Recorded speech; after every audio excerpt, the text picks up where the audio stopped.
Yo soy quien volvió a dar vida a la pintura, arte extinguida. Tuve una mano tan segura como hábil, y a mi arte solo le faltó lo que le faltara a la naturaleza. ¿Admiras la soberbia torre que resuena con bronce sagrado? Según la concebí, así se levantó hacia las estrellas. En fin, yo soy Giotto. ¿Para qué decir todo esto? Mi nombre valdrá como un largo poema. Se lee en la lápida de Giotto di Bondone, y es que hablar de él es hablar de uno de los artistas más importantes de la historia del arte moderno. Es hablar de aquel que resucitó el arte extraviado para darle forma de un arte bueno. Es aquel pintor que inauguró una forma de pintar más clara, más natural y más solemne. Es hablar de un pintor revolucionario que dejó atrás el manierismo y la rigidez del arte bizantino que durante siglos había permanecido impasible y lo renovó por uno más realista, más natural, por uno que aspire a una belleza ideal, fusionando la realidad visible y la invisible, al Dios y al hombre, a la tierra y al cielo. Su obra anuncia en sí misma la llegada de un nuevo estilo. Su obra devolvió el honor al arte, abandonado por tanto tiempo. Es a partir de él, es a partir de Giotto di Bondone que detona el Renacimiento. Giotto nació en Florencia, Italia, cerca de 1267 y murió ahí hacia 1337. Un conocido pintor de aquella época, Simone Bue, fue su principal mentor. Desde muy joven mostró un talento único en la pintura. Se cuenta que en una ocasión pintó en el lienzo de su maestro una mosca mientras estaba ausente, y al llegar trató de espantarla de lo realista que era. Durante su vida sintió que él mismo podría llegar a Cristo si era capaz de representar la vida del legado bendito como nadie más lo había hecho antes.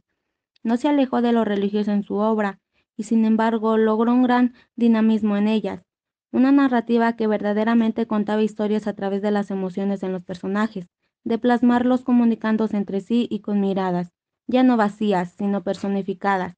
Le comenzó a dar al arte un rostro más humanista y más naturalista. Di Bondone fue autor del Trecento durante la Baja Edad Media. Las características estéticas y técnicas de sus obras no habían sido empleadas con tal magnitud hasta él.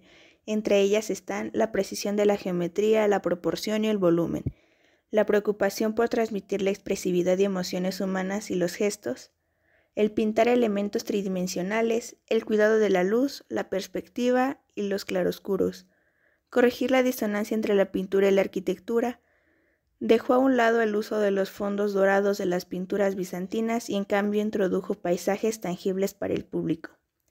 Se tiene con Giotto una gran deuda de gratitud, pues anticipó muchas de las características que se usarían durante el Renacimiento los próximos siglos.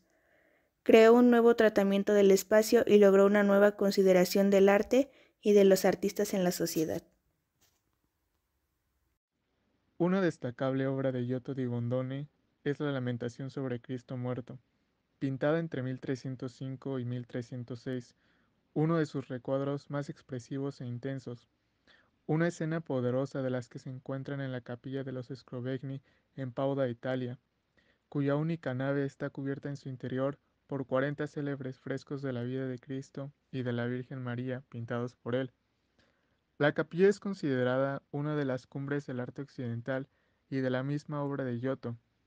Lamentación sobre Cristo muerto está pintada al fresco con un estilo gótico, con dimensiones de 200 por 185 centímetros.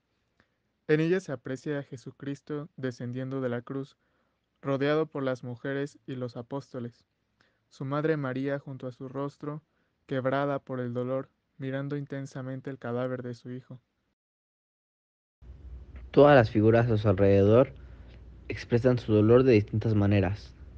Incluso los ángeles en el cielo no están aislados del sufrimiento, se unen en desesperación y en agonía y crean una ilusión de espacio. En la obra además hay elementos nuevos para las obras de aquel entonces.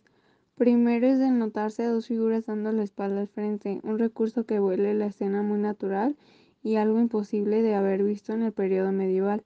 Se muestran cercanas al observador y resaltan su espacio frente a Cristo.